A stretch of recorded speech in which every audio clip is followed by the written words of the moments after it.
Good, happy Wednesday evening, everyone. I'm Riley King, and welcome to Politics with Riley King. Let's begin. Officials' explanation for Pence's canceled New Hampshire trip could come in a few weeks. Mike Pence visit to New Hampshire canceled last week. A week after Vice President Mike Pence abruptly canceled his planned trip to New Hampshire, a top aide is saying it could still be weeks before any more information is made public. Pence's chief of staff said Wednesday morning that an explanation could come at some point in the future. Pence was supposed to hold a roundtable discussion on the opioid crisis June 2nd at Granite Recovery Center in Salem. Before the event was scheduled to start, a member of the vice president's staff stepped up to the microphone and said there had been an emergency callback. Aides to Vice President later said there wasn't an emergency, but they said Pence returned to the West Wing of the White House to speak to the president briefly. Later, reports out of Washington identified a non-Pacific security issue as the reason for the last-minute cancellation. President Donald Trump said it had nothing to do with the White House and said the issue was in New Hampshire. Local authorities said there was no security issue in Salem. They were aware of a representative for New Hampshire Recovery Center said they had no further comment. Booker to launch canvas knock on door with Mayor Joyce Craig during weekend RV tour. New Jersey Senator Cory Booker's RV weekend tour will take him to 5 New Hampshire communities, including a stop in Manchester to launch a campaign canvas with Mayor Joyce Craig.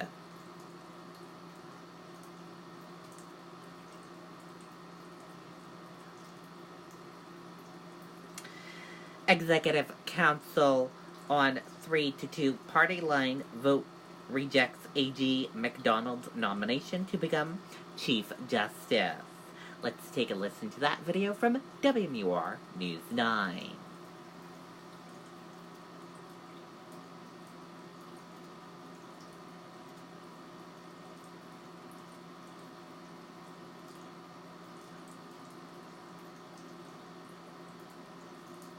That, the confirmation of Gordon MacDonald failed. The governor calling it unprecedented as the Executive Council votes 3-2 to reject McDonald's confirmation. Mr. McDonald has worked for and supported highly partisan politicians with shockingly extreme views. I asked, were there times where you separated yourself from these extreme views? And there were none. What they did in terms of putting a black mark on otherwise unprecedentedly positive legal career to one of the great legal minds we have in this state, what they did today for political reasons is completely inappropriate. McDonald was being considered to replace Chief Justice Robert Lynn.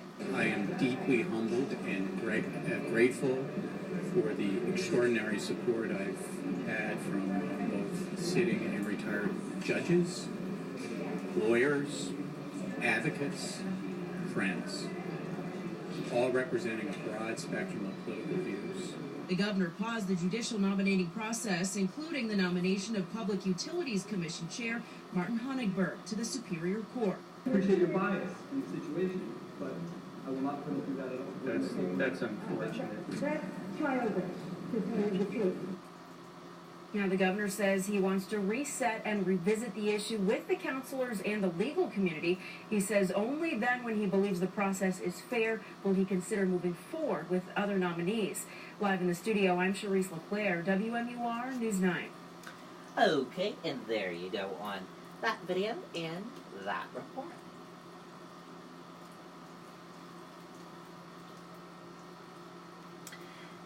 Senate signs bill to protect coverage of pre-existing conditions. Governor says he intends to sign bill. Let's take a listen to that video from WMUR News 9.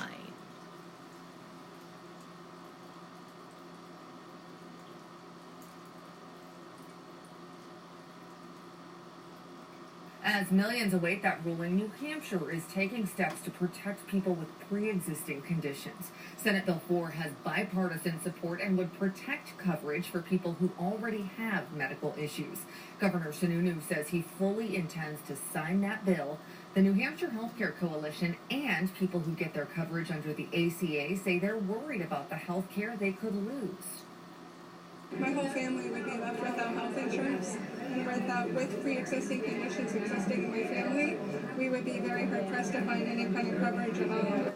Some are also calling on the governor and attorney general to join other states in the lawsuit aimed at protecting the ACA.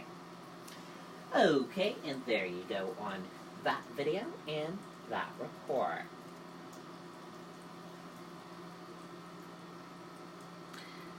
Stewart says he literally couldn't sleep before announcing for president. Let's take a listen to that video from WMUR News 9.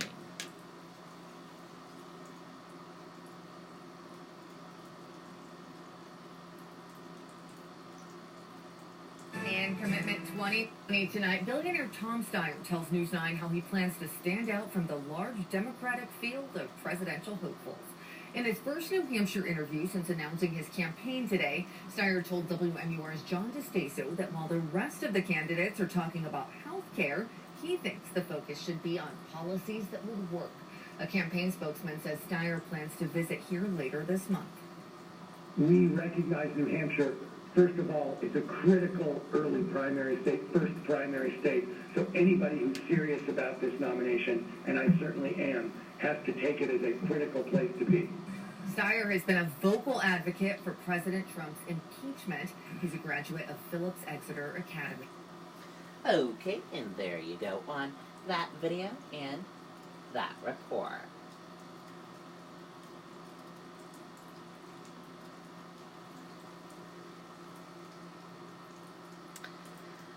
World should know what is happening to children in ICE detention.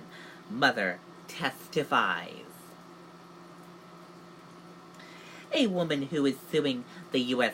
government because her daughter died after they were held in federal custody testified before Congress on Wednesday at a hearing aimed at reviewing conditions at border facilities and increased criticism of the conditions at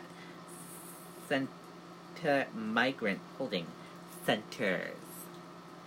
And if you want to read more about that, we will share this link with you on the Riley King Network Facebook page. And that is it for this Wednesday evening edition of Politics with Riley King. I hope you all enjoyed this Wednesday evening edition of Politics with Riley King. I'll see you back here tomorrow for another edition of Politics with Riley King. Have a great night, everyone, and goodbye.